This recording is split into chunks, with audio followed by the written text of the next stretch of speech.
7:26 en el territorio continental ecuatoriano, buscando la verdad y abogando por la unidad nacional en pro de la paz y la seguridad en el Ecuador.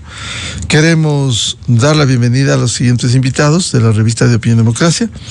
La doctora Stephanie Macías, especialista en comunicación en crisis. El doctor Juan Manuel Fuertes, ex viceministro de Gobernabilidad, ex asambleísta. Y el doctor César Febres Cordero, catedrático y analista político, columnista también de Diario Expreso. Quisiera empezar con la doctora Stephanie Macías. Bueno, si uno revisa el calendario electoral, ayer se cumplió una fase más con el cierre de la inscripción de candidaturas a las 18 horas de este miércoles 2 de octubre. Ahora viene en el calendario de la selección de miembros de las juntas receptoras del voto 12 de noviembre próximo. Sin embargo, en la lectura, doctora Macías, en la lectura de lo que ha ocurrido, van 16 binomios presidenciales, vicepresidenciales. Uno está observado para que responda por inquietudes que ha planteado el órgano electoral, pero 16 binomios no es una proliferación en un país pequeño. Muchos de los cuales, hay que decirlo, serán chimbadores que van a lograr el 1 o 2% mejor de las circunstancias, pero sí poder lograr representación en la Asamblea Nacional, que es uno de los objetivos. ¿Cómo ve este panorama con 16 binomios, doctora Macías? Buen día. Hola, buenos días, qué gusto verlo. Buenos días para todos los que nos ven y nos escuchan. Es un caos, definitivamente es un caos. Y es un caos desde el punto de vista de que para tener una democracia saludable debiese poder todos los candidatos tener una oportunidad de presentar sus ideas y que el electorado los escuche. Con tantos candidatos, con la proliferación de los candidatos se dificulta ese objetivo. Y dos, en un país tan pequeño como este, ¿cómo captas la atención de los electores? Tienes el 64% de la ciudadanía, está conectado en redes, son millennials, centennials, que son nativos digitales. A pesar de la facilidad de la era digital, en un mundo actual, en un mundo digital, donde la atención cada vez es menor, es imposible que lleguen a todos. Y creo que el país merecía tener menos candidatos que tengan propuestas para generar mayores espacios de ser escuchados. Con 17 candidatos es imposible. Me atrevería a decir que cómo va a ser los debates, cómo va a ser el formato de los debates, cómo van a ser hasta los espacios de opinión, cómo recibes a 17 candidatos, cómo te recuerdas la ciudadanía, el elector a pie, cómo va a recordar y escuchar las opciones. Creo que debiésemos sentarnos después de esto y identificar cómo en aras de la salud de la democracia logramos tener menos candidatos sin mermar representatividad y generar espacios para que los candidatos y los electores puedan conocer a estos candidatos. Doctora Macías, volvemos al tema inicial, la necesidad de una reforma político-electoral. ¿Por qué este modelo está para eso? Que permite que, al menos para una segunda vuelta, vayan las dos minorías más grandes. Y ahí están plenamente identificadas como es la representación en la Asamblea Nacional. De las minorías más grandes pasan a la segunda vuelta con esta proliferación de candidatos. ¿Cómo ir luego? Porque en este momento no se puede operar una reforma político-electoral para cambiar esto. Volvemos a hablar de lo mismo. Pasan las elecciones y se mantiene intacto este modelo perverso de Montecristi. Y yo le agregaría que no solo que necesitamos reformarnos, sino replantearnos. Porque cierto es que la democracia y la asamblea queremos gente que represente al ciudadano en todos los ámbitos. Por supuesto que queremos gente que lo represente, pero también necesitamos que sean menos personas más capacitadas que no solo puedan representarlos, sino que puedan tener planteamientos para ir hacia adelante en la asamblea. La vez pasada que me invitó, hablábamos de algo interesante que era cómo hacemos que una vez que sean elegidos, que eso sí está en el Código de la Democracia, puedan ser capacitados. Muchos de los elegidos a la Asamblea no conocen ni cómo se hacen las leyes, ni cuál es el funcionamiento de la Asamblea, y esto merma no solo la velocidad del trabajo, sino el impacto al ciudadano. Al final del día, la Asamblea y sus candidatos debiesen tener claro para qué van, cómo funciona y cómo trabajar en aras del país. Bienvenido al analista, catedrático, columnista César Febres Cordero. ¿Cómo ve este panorama al cierre de las inscripciones de este miércoles y la presencia, este momento, de 16 binomios presidenciales, vicepresidenciales, con la posibilidad de que uno más sea inscrito, luego de las observaciones que ha hecho el CNE? ¿Cómo ve este panorama? ¿Esta proliferación de candidatos es manejable o es más decepcionante para el electorado? Buen día. Buen día, estimado Miguel, buen día, Stephanie, un placer estar con ustedes y con su distinguida audiencia de esta radio. Bueno, considero que estamos repitiendo, aunque hemos llegado a un número ya récord, estamos repitiendo un escenario, estamos caminando por una tendencia que, si bien responde a las instituciones que existen ahora, o sea, las leyes que tenemos electorales, también tiene que venir por un comportamiento de la sociedad, porque recordemos cómo la elección del 2006, es decir, antes de la Constitución de Montecristi, ya tuvo un número considerable de listas, cerca de una docena para la presidencia. Entonces, hay algo importante detrás de esta fragmentación que no solo corresponde a la facilidad de crear un partido y movimiento y a lo difícil que todavía es eliminarlo a pesar de los procesos de tarjeta amarilla y tarjeta roja, etcétera. Yo creo que el problema fundamental sigue siendo que en la sociedad ecuatoriana y por ende en la clase política no hay mecanismos para compartir espacios. ¿Ya? Es la misma razón por la que no tienen verdaderas primarias estos partidos, porque no hay cómo administrar una derrota en un partido político de forma sana. Entonces, cuando en un partido ya existe un caudillo, es difícil que exista otro al mismo tiempo ahí. Y va y funda otro movimiento. En otros países existen tendencias, y no digo que sean sistemas ideales, pero podemos tomarlos como ejemplos. El Partido Colorado en Paraguay es tan grande porque ellos tienen tendencias internas hacia la derecha y hacia el centro.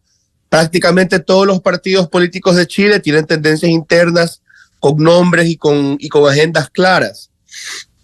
O podemos ver hacia el modelo colombiano, relativamente reciente, donde sí tienes bastantes partidos, pero en la última elección jugaron primarias de centro, derecha e izquierda y le dieron una especie de orden al proceso electoral.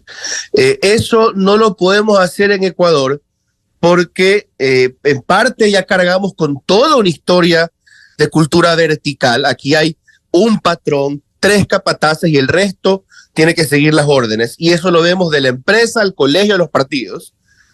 O también podemos verlo como un problema de que no hay la demanda social para tener ese tipo de democracia. Y entonces lo que tenemos que hacer es tratar de construir esa cultura democrática, esa demanda, decirle a la ciudadanía por qué no es una pérdida de tiempo, por qué es útil ir y demandar a un partido que presta atención a los empresarios, que se involucran de manera honesta en la política y aportan a las campañas, porque es importante demandar ese tipo de procesos dentro de los partidos, y al final también tener un Consejo Nacional Electoral que no esté santificando un montón de procesos y farsas, pantomimas que uno ve en los partidos cuando están supuestamente estableciendo esas convenciones y esos procesos internos. En ese sentido, César, ¿cómo articular cambios que permitan dar certezas y no más incertidumbre como estamos con estos 16 binomios? Bueno, lamentablemente ahí es un camino bastante largo, como digo. Yo creo que antes que una reforma a la ley, porque siempre podrán evadirla, echa la ley, echa la trampa en el Ecuador, necesitamos que los actores que participen en la política se movilicen de alguna forma, ¿no? O sea, necesitamos que en las próximas elecciones se cree una conciencia entre los aportantes de financiamiento de los partidos que digan, ¿sabes qué? Ni un centavo más a menos de que yo te vea haciendo una primaria y yo voy a apoyar a este candidato en tu primaria interna, ¿ya? O sea, tú quieres que te dé tal fondo para las elecciones generales, pero primero te voy a dar un fondo para una primaria aquí y yo quiero que la curses. O sea, ¿por qué? ¿Sabes por qué? Porque tú eres el partido patito que a mí me conviene que bajes tal impuesto, pero en tu agenda, en cambio, tú no respetas el medio ambiente. A mí me importa que se respete el medio ambiente y que se paralicen las mineras. Entonces yo te voy a organizar una primaria en tu partido. Ya, ese tipo de demanda de democracia la necesitamos desde los actores, los que ya son dirigentes en los partidos, que hagan lo mismo. O hacemos una primaria, entonces ya no es o nos das el cargo o la candidatura y nos retiramos, sino o hacemos un proceso interno o ahí sí nos retiramos del partido. Y entonces forzar a los liderazgos de partidos a ir consolidándose y que cada uno vaya buscando su lugar, donde están las tendencias de centro izquierda vayan a una organización, las tendencias de centro derecha vayan a una organización, los más autonomistas, los más centralistas vayan buscando su partido.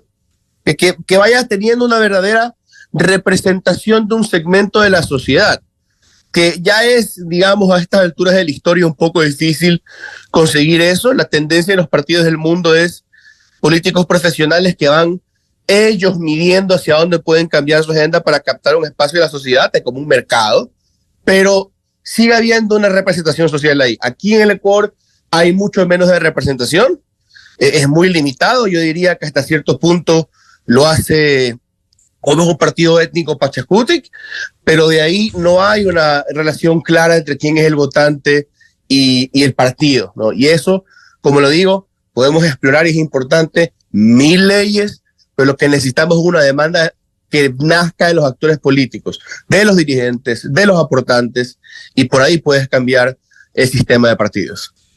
Bienvenido al doctor Juan Manuel Fuertes, ex subsecretario de Gobernabilidad, ex asambleísta.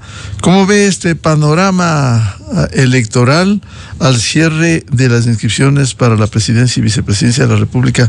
16 binomios. ¿Esto no enreda más, complica más, confunde más a un electorado?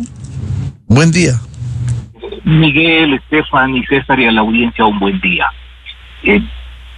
Lo que acontece en el escenario electoral no es nada novedoso y me parece que la búsqueda de explicaciones y planteamientos de alternativas debe ir en la onda de una reforma política profunda e integral que lamentablemente en el país no ha tenido asidero ni tampoco ha existido voluntad de los diversos actores para encaminar algo que resulte coherente y productivo, reconociendo la complejidad de la sociedad actual.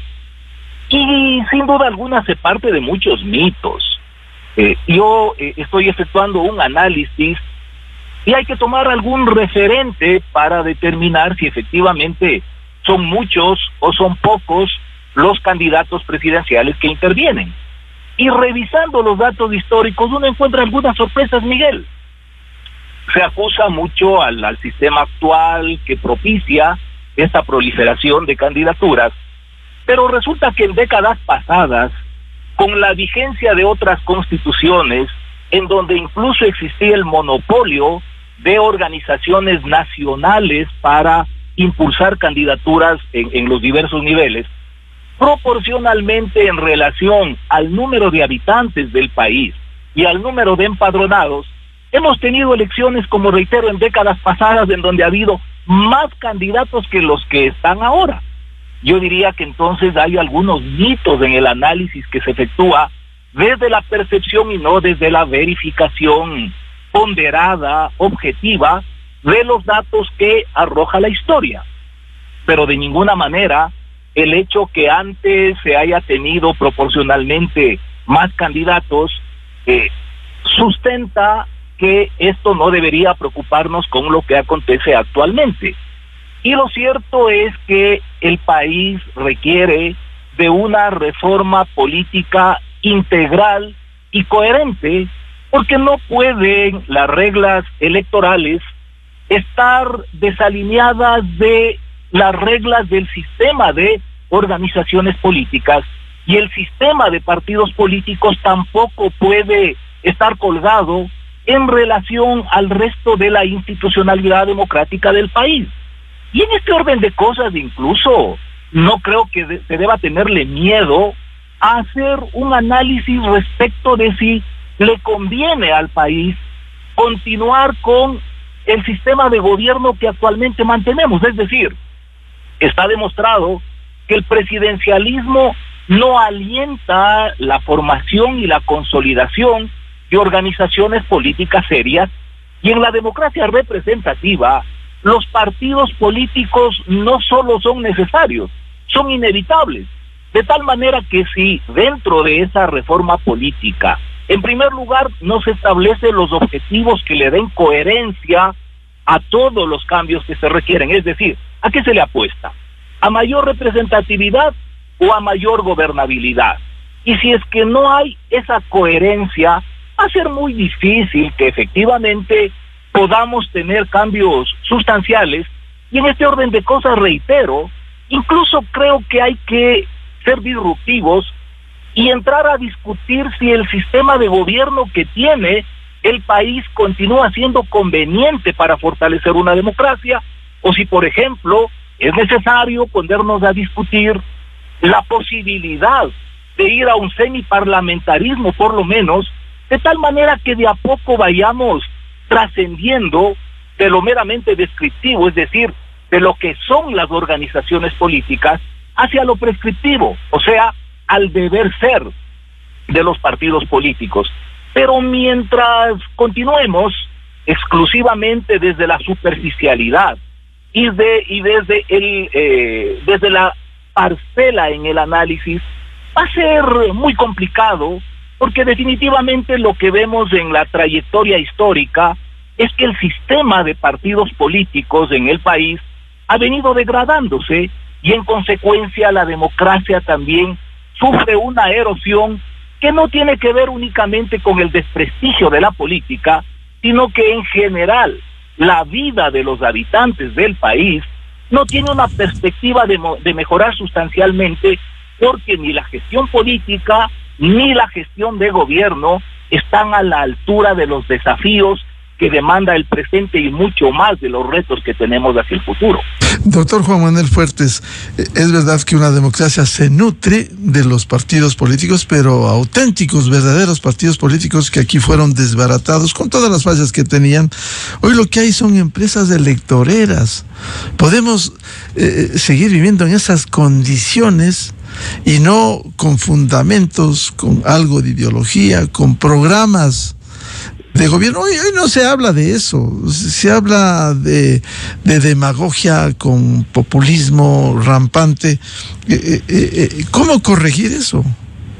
Insisto, hay que reconocer los esquemas mentales, culturales, que están vigentes no solo en el país, sino en el mundo entero.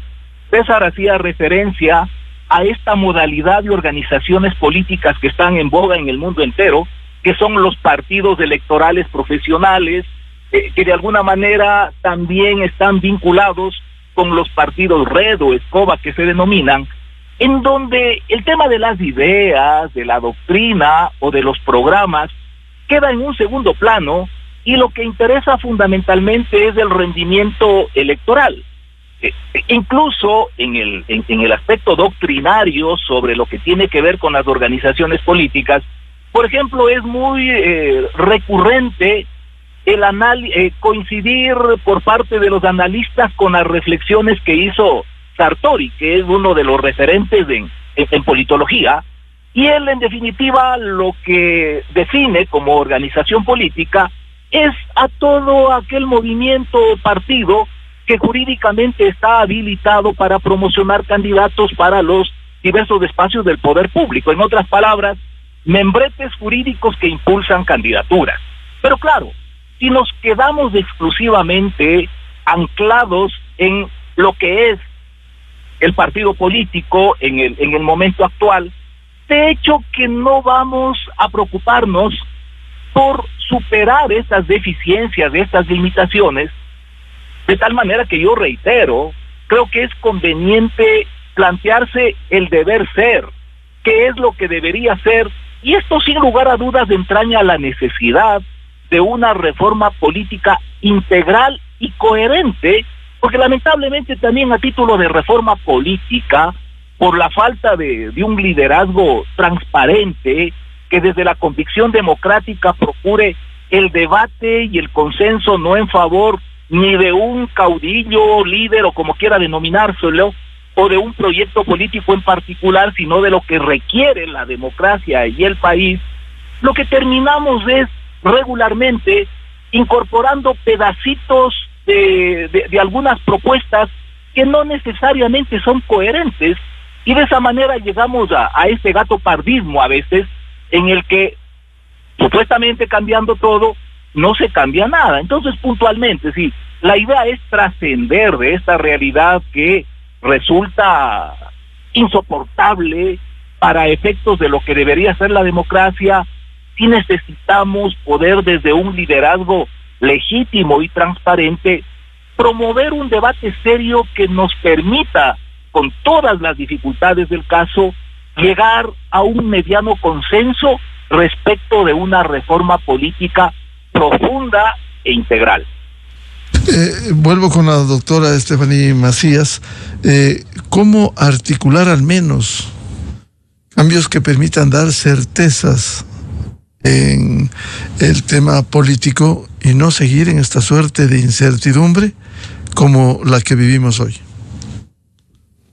Yo quisiera agregar a la conversación algo importante sobre este sistema político. No solo tenemos que estar preparados y reformar para la proliferación de candidatos, tenemos que comenzar desde las bases. Las bases es una realidad que en las universidades cada vez más hay menos aspirantes a la carrera de ciencias políticas, menos interesados.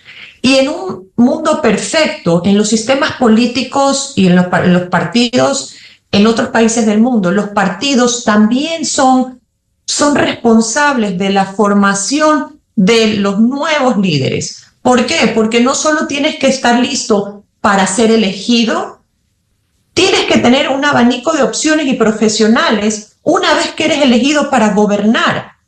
Entonces, estos sistemas políticos y estos partidos especialmente no solo debiesen tener a sus candidatos, sino todo un equipo que ayude, apoye y acompañe el gobierno o el asambleísta o el presidente o el alcalde que llegue al poder.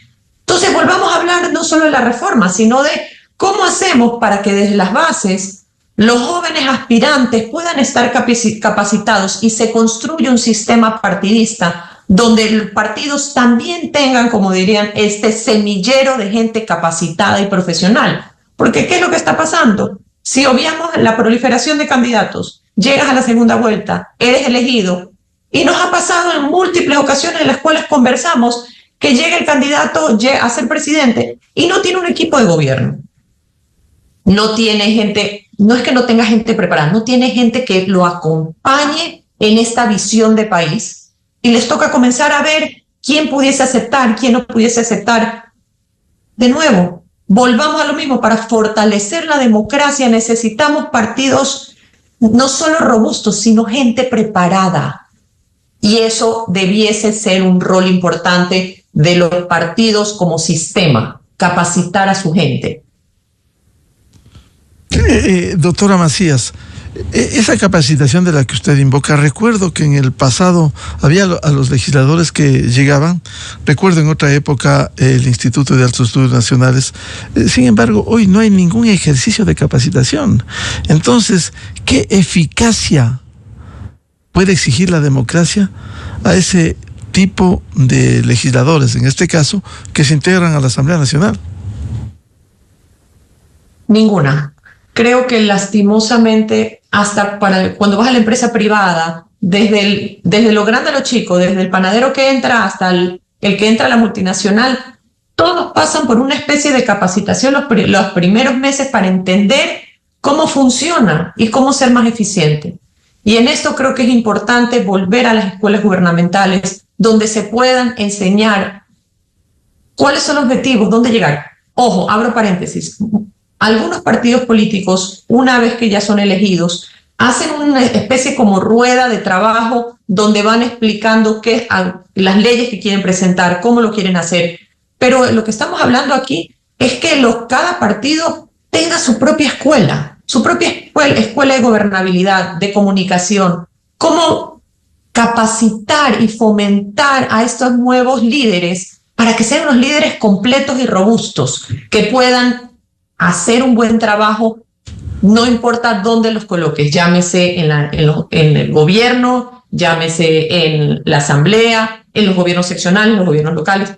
Es importante esta capacitación que no estamos teniendo. Por eso, de nuevo, cuando hablamos de la reforma, también tenemos que hablar de cómo hacemos y cómo visualizamos una estructura de partidos que también contengan todo un semillero y una capacitación y que tengan personas y aspirantes propios que hayan caminado con el partido a lo largo de los años, conozcan su historia, conozcan hacia dónde van, conozcan los objetivos. En el momento que llegan a gobernar, sea mucho más fácil esta transición y estén capacitados. César Febres Cordero, ¿cómo articular una suerte de cambios en su momento, una vez que pase esta etapa electoral, y se pueda generar certidumbre en el panorama electoral y no seguir con este esquema de proliferación de más de 230 movimientos a nivel nacional y la dispersión del voto en el electorado? Podemos pensar en algunas cosas, ya que hablamos un poquito de la sociedad, pero quiero volver a eso después. Ya podemos hablar de la ley y de las instituciones, ¿no? Preguntarnos, ¿sería apropiado reformar el CNE para que actúe de oficio? Yo creo que no. Sería una forma de incentivar a los políticos a que lo usen como un instrumento de persecución. Entonces, ¿cómo hacemos que el CNE se mueva? Necesitamos que los propios partidos, como en otros países, que va a parecer feo, pero creo que es mejor que lo actual, lo usen a través de abogados allegados a sus partidos para constantemente denunciarse el uno al otro, para forzar al CNE a que esté presente y empiece a verificar si han cumplido las reglas de financiamiento de la campaña, se han cumplido las reglas de democracia interna, se han cumplido las reglas en general para el funcionamiento de este partido, la calificación de las candidaturas, etc. Esto solo se ve en la etapa de impugnaciones de las candidaturas, pero debería verse en todo el proceso. Lo otro, hay que preguntarnos también si podemos poner barreras evidentes, fáciles de la ley para los partidos. Como hemos visto en Alemania, si un partido político en una misma elección no alcanza cierto porcentaje de los votos, así, y de hecho esto sería hasta más estricto que Alemania, así gane en un distrito o provincia, no asume la curul del candidato, ¿ya? A menos de que sea un movimiento local, pues no que esté buscando la participación. Eso para obligarlos a tener, digamos, una proyección nacional y una estructura más organizada. Se lo puede explorar. ¿Qué tal si, ya regresando al comportamiento de la sociedad, construimos una conciencia política que fuerza a los aportantes a decir, o que los impulse a decir, no solamente toma este dinero para la campaña de los partidos, sino toma este dinero para hacer una escuela de formación, toma este dinero para hacer un comité o un think tank que estudie tales leyes para presentarla en la asamblea, estos proyectos, para que tú puedas formar y capacitar a los asesores que escogen los asambleístas, porque no solo es la capacitación del asambleísta el problema, son muchas veces los asesores que tampoco están listos para ayudar a sus asambleístas, para que haya un banco de profesionales dentro de los partidos que trabajen en el partido, que su sueldo venga del partido y que estén listos para ser asesores de bancada una vez que el partido adquiere una bancada en las elecciones, ¿ya? Entonces, pasa por la ley, poner barreras más altas, pasa porque los partidos obviamente irían contra sus propios intereses ahora, empiezan los unos a los otros a atacarse y buscar que las autoridades sancionen a quien no respete la ley, o sea, que ellos mismos impongan ese orden.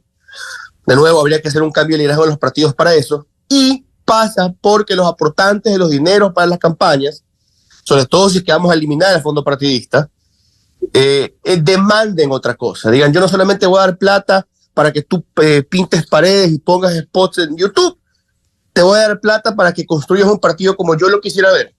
Y vendrá otro interés y dirá, y yo pongo esta plata para construir un partido como yo lo quisiera ver, con estos programas, con estas agendas, con estas capacidades y aptitudes en tus miembros.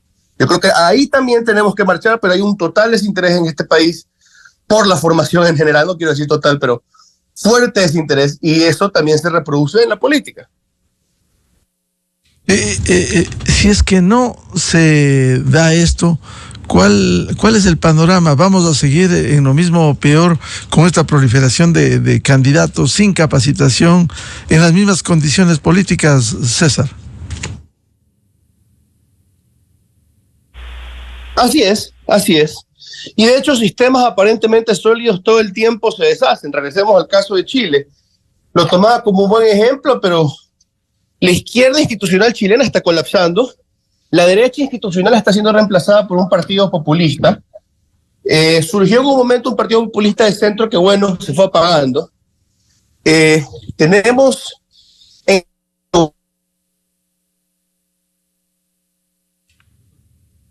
sus sistemas están también perdiendo terreno y o desaparecen o se vuelven radicales para sobrevivir ante el surgimiento de movimientos extremistas, o al menos no extremistas, pero menos apegados a las normas democráticas, ¿no? Y a los pactos sociales. Sabemos que la democracia en el mundo entero se debilita, vemos que crece la desinformación, el Ecuador ya está conectado al Internet, a esa cultura global digital, y somos de la misma forma víctimas de la desinformación, de la pérdida de atención en el ciudadano. Eso también afecta a la buena política, de la creación de burbujas, que el votante prefiere hablar con los que piensan igual a él en el Internet, a socializar en la calle con gente que puede pensar distinto, y eso es gravísimo para la democracia.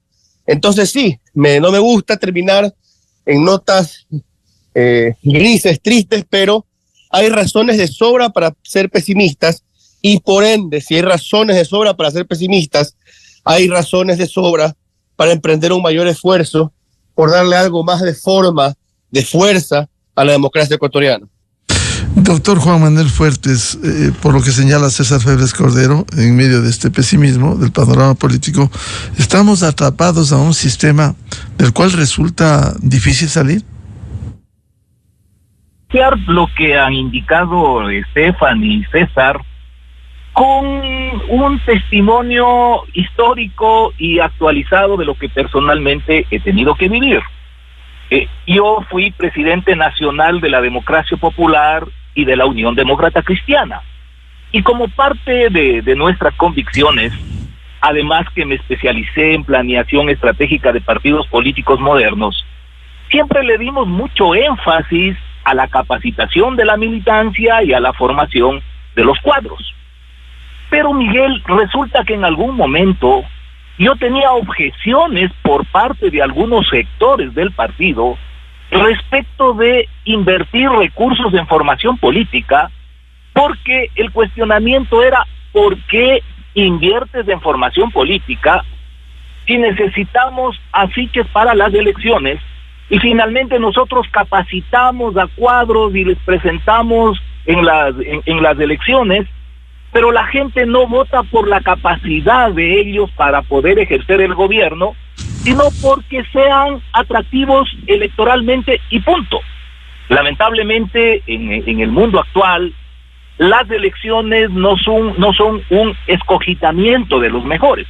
Yo recuerdo incluso que en el año 2004 teníamos una candidata para alcaldesa de Puerto Viejo, Mariana Alcíbar, y cuando recorriendo la ciudad conversaba con taxistas, con gente de la calle, se había patentado una frase: Mariana es la mejor, pero Patricia va a ganar, refiriéndose a la candidata del social cristianismo, Patricia Giler, que finalmente fue la alcaldesa. Es decir, el electorado no se guía necesariamente por quienes reflejan mejores capacidades, sino por aquellos que por carisma, por imagen, resultan más atractivos. Y en este orden de cosas, en lo que tiene que ver con la formación política, si las reglas de juego no establecen una competencia equilibrada para todos, resulta que entonces las organizaciones que invierten en formación política quedan en desventaja frente a otras que el dinero del pueblo ecuatoriano, que debería invertirse para el mejoramiento de la política, simplemente sirve para promocionar electoralmente, de tal manera que no necesariamente acceden a los gobiernos quienes están mejor formados, sino aquellos que responden a otras características más superficiales. De tal manera que una condición básica de una reforma política implica igualdad de condiciones y, entre otros aspectos, que el órgano de control sobre estos particulares no alcahuetee la mediocridad, sino que efectivamente imponga el cumplimiento de esas reglas de juego competitivas.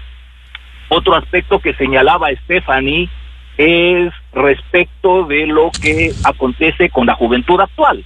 En estos últimos meses, con el auspicio de la Fundación Konrad Adenauer, he recorrido como 10 provincias del país en procesos de capacitación política, fundamentalmente con jóvenes ecuatorianos, y en el currículum de ellos una gran cantidad, yo diría que la mayoría con quienes he compartido, tienen hasta títulos de 4º nivel en materia de ciencias políticas.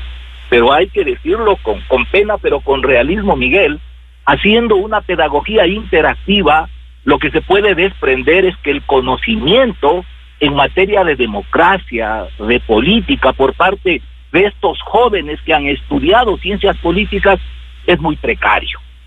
De tal manera que allí es necesario hacer un esfuerzo integral para que efectivamente, desde las organizaciones políticas por un lado y desde la sociedad civil por otra, podamos emprender efectivamente en un proceso que le dote al Ecuador de una cultura democrática distinta, que asumamos que la calidad de la democracia se sustenta fundamentalmente en la calidad de las organizaciones políticas.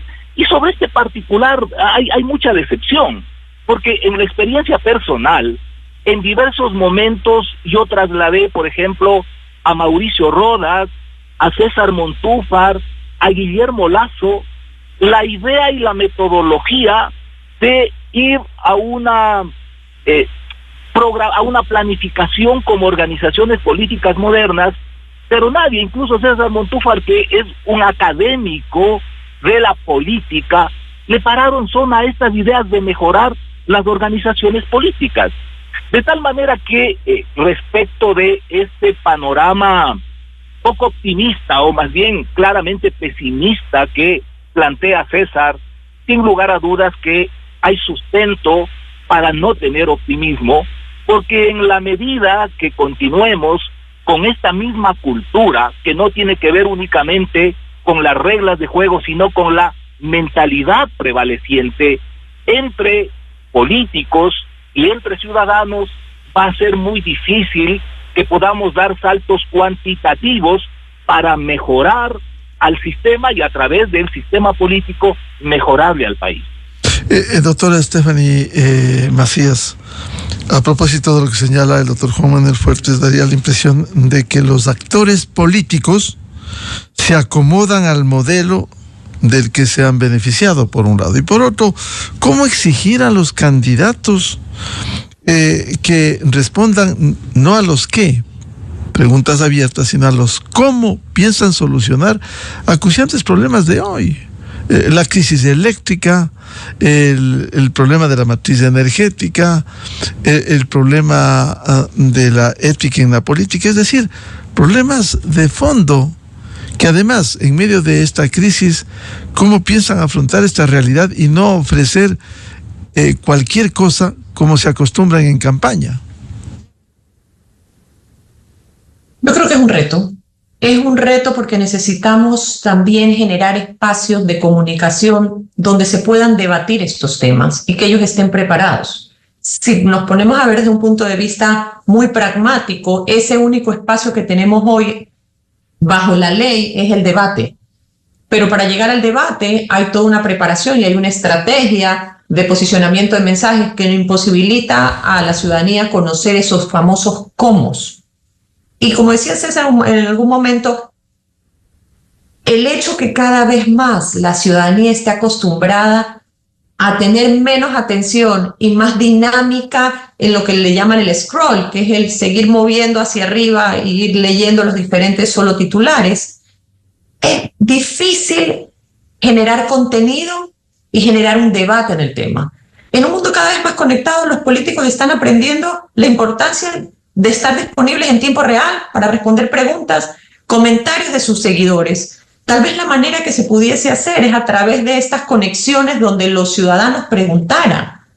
Pero lastimosamente en campaña muchos de los ciudadanos están preocupados, y no digo lastimosamente, los ciudadanos tienen la legítima razón de estar preocupados y preguntar al candidato en estos espacios de realidad, directos sobre sus preocupaciones. Pero también la sociedad, no solo las élites culturales, sociales, en el sentido de las cámaras, los académicos, debiesen generar estos espacios para preguntar los cómo. Hoy en día vamos a ver, con temas de inseguridad, los retos que veremos en los candidatos para comunicarse con sus ciudadanos, desde un punto de vista de cómo logras agenda en territorio y logística sin decir a tus bases que vas a ir por temas de seguridad, cómo vas a organizar estos conversatorios si fuese el caso, o estos puerta a puerta, con los cortes de luz.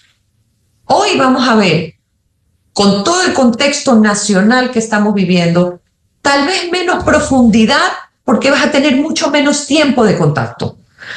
Van a tratar de alguna manera los candidatos de tener una comunicación más personal, auténtica. Creería yo que con mayor utilización de tecnología veremos, estoy casi segura que comenzaremos a ver inteligencia artificial, no solo en la parte visual, sino en generación de contenidos y también generación de habla. Escucharemos muchas grabaciones que son generadas por inteligencia artificial.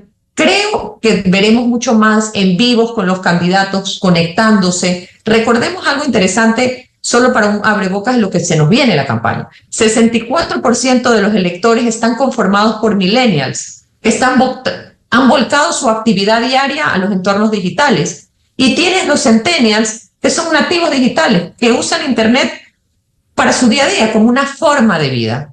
Esto debiese ser utilizado a favor para la pregunta que usted me decía, Miguel, de poder generar espacios para conversar sobre estos temas del cómo, si pudiésemos utilizar la parte digital en ambientes y en foros donde la gente sí quisiera participar y escuchar los cómo. Lastimosamente hoy el resto no está en la elaboración, en la respuesta a esos cómo, sino cómo sacar provecho de estas herramientas digitales para conectar con el electorado.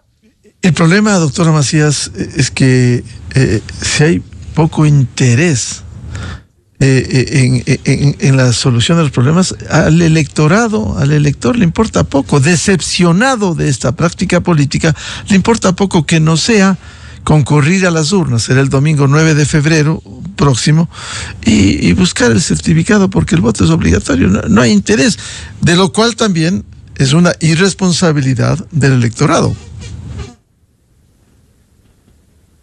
Pero también el reto también es que y hay que entenderlo, llevamos 7 elecciones. El primera y segunda vuelta del gobierno de Lasso, tuvimos consulta popular, de ahí tuvimos primera y segunda vuelta tuvimos consulta popular, tuvimos las 2 elecciones que ganó Daniel Noboa, tuvimos consulta popular. Estamos hablando que hemos llamado a las urnas al elector varias veces. Y una de nuestras grandes tristezas el día de hoy es que en las encuestas y en los focus groups que estamos viendo una ciudadanía en lo que le dicen mood, en un sentimiento de tristeza. Cuando el elector no ve una luz al final del túnel, donde no ve una solución y el mayor tiempo posible pasa buscando opciones, estoy hablando de los jóvenes, de partir y buscar oportunidades afuera, estamos hablando de un futuro donde, como dicen coloquialmente, tienes un pie adentro y un pie afuera. Y eso no solo refleja un electorado gastado y desilusionado, sino que estamos viendo una ciudadanía viendo su futuro en otra parte. Y cuando no estás comprometido en un futuro y no le estás echando, como decimos, ganas y no estás teniendo las ilusiones de un futuro mejor, todo eso se ve afectado en la manera en la cual el candidato, ¿cómo conecta? ¿Cómo te dice, bueno, vas a estar mejor? Si llevamos 7 veces en las urnas en las cuales no están sintiendo esas mejoras. Y eso creo que va a ser uno de los grandes retos de estas campañas. Cómo generar empatía, porque hay que respetar, por supuesto, lo innegable, que es ese sentimiento nacional colectivo de que algo está pasando. ¿Cómo se mejora? ¿Cómo se comunica? ¿Cómo se segmenta las audiencias para encontrar y conectar no solo sus problemas, sino presentarle las soluciones que cada candidato puede aportar a la campaña y a la ciudadanía? Doctor Juan Manuel Fuertes, este tema que le planteaba a la doctora Estefanía Macías, ¿cómo obligar a los candidatos a que hablen de los grandes temas que requiere que enfrente y solucione las angustias de los ecuatorianos de este momento? La crisis energética, la crisis de seguridad ciudadana, la generación de empleo, etcétera. Partiendo de un hecho, la decepción en la que vive el electorado y que le importa poco lo que digan, hasta ir a las urnas y votar, seguramente decidir ese momento en las juntas receptoras del voto. Bueno, es muy complejo porque finalmente la búsqueda de quienes se candidatizan es obtener votos, y eso implica alinearse con las emociones prevalecientes en el electorado, independientemente de los contenidos. De tal manera que obligar a que se ciñan a una línea respecto de grandes temas, como que no tiene asidero. Más bien lo que se debería motivar es a que exista un acuerdo, entre comillas, si usted quiere, cívico, por parte de todos los candidatos, a tratar de ir hacia los contenidos. Pero es muy difícil, porque en el mundo entero observamos que, por ejemplo, no hay mucho interés de los ciudadanos y mucho menos de estas generaciones que van emergiendo respecto de liderazgos sociales o de liderazgos políticos, sino de los influencers que regularmente hablan de superficialidades. Entonces, escapar de lo que implica esta realidad es muy complejo. Además, hay que reconocer que en el tejido social no tenemos precisamente causas de clase como acontecía históricamente antes, sino más bien causas sectoriales. Usted tiene animalistas, tiene ambientalistas, tiene rockeros, que se manejan con una agenda exclusiva y hasta excluyente, de tal modo que también para efectos de la política, incluso queriendo hacerlo seriamente, resulta complejo.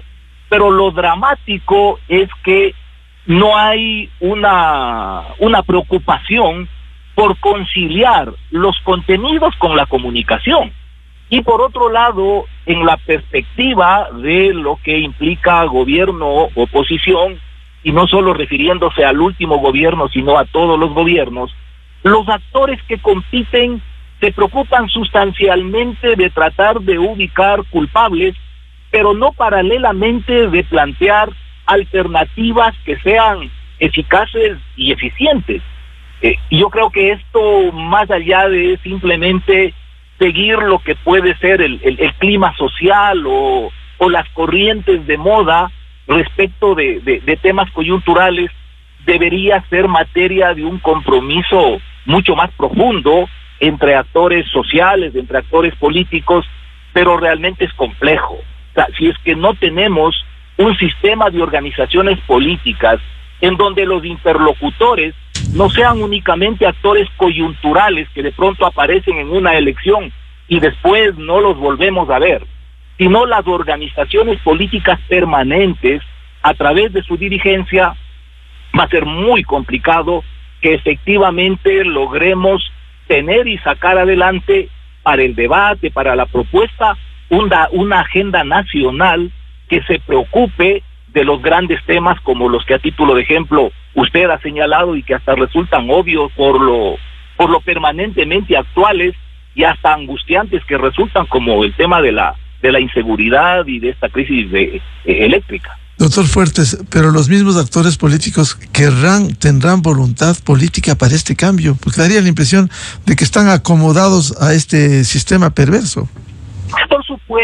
Por supuesto, miren, lamentablemente esta falta de formación que implique tener otro tipo de visión de la realidad y de lo que corresponde hacer desde la política, conduce a que las herramientas comunicacionales de las que disponemos actualmente sirvan únicamente para trivializar la política, no para aportar al debate. O sea, el TikTok como herramienta no necesariamente es malo.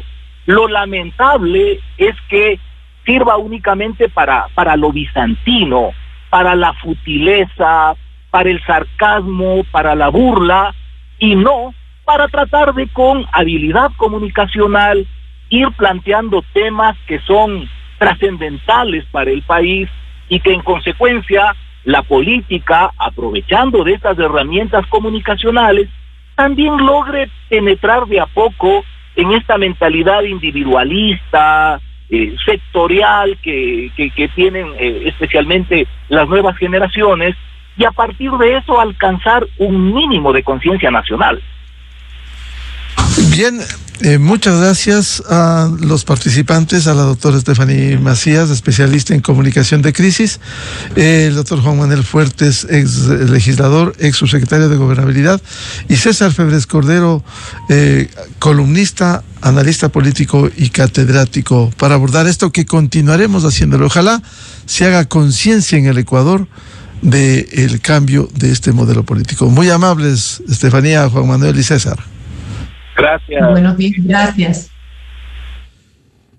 8:18 en el territorio continental ecuatoriano. Antes de irnos a una pausa, queremos darles a conocer, el Ejecutivo ha emitido el decreto 410 que da cuenta de la declaración de estado de excepción en las provincias del Guayas, Los Ríos, Manabí, Orellana, Santa Elena, El Oro, el cantón Camilo Ponce Enríquez de la Suay, y incluye, de hecho, al Distrito Metropolitano de Quito de la provincia de Pichincha. El argumento es el incremento de hostilidades, cometimiento de delitos e intensidad de la presencia de los grupos armados organizados. Las causales invocadas tienen la motivación que sustentan los considerandos. Lo importante es, en estos sitios, incluido el Distrito Metropolitano de Quito, como establece la Constitución, se suspende el derecho a la inviolabilidad de domicilio, y que implica en la realización de inspecciones, allanamientos, requisas correspondientes por parte de Fuerzas Armadas y la Policía, conducentes a la ubicación, registro de los lugares destinados a ocultarse las personas pertenecientes a los grupos armados organizados, así como la toma física de los materiales o instrumentos para el cometimiento de delitos, con el fin de desarticular y neutralizar las amenazas en curso o futuras. También se suspende el derecho a la inviolabilidad de la correspondencia en estos ámbitos, y el derecho a la libertad de reunión se suspende en estricta relación con los motivos del estado de excepción. Lo anterior, dice el decreto, artículo 5, no implica la restricción al derecho a manifestarse pacíficamente. Vamos a un estado de excepción, incluido el Distrito Metropolitano de Quito, con estas limitaciones de los derechos que establece un estado de excepción consagrado en la Constitución. 8:20 en el territorio continental ecuatoriano. Vamos a una pausa y ya volvemos, buscando la verdad, para analizar lo que sucede en el Medio Oriente y este enfrentamiento entre Irán e Israel. Invitados, el ex vicecanciller diplomático de carrera Marcelo Fernández de Córdoba y el periodista e internacionalista Jorge Ortiz García. Desde 1984 con Gonzalo Rosero. la revista de Opinión Democracia. Siempre líderes, siempre confiables. Enseguida regresa Miguel Rivadeneira a la búsqueda de la verdad. Inicio de espacio promocional y publicitario. Es difícil estar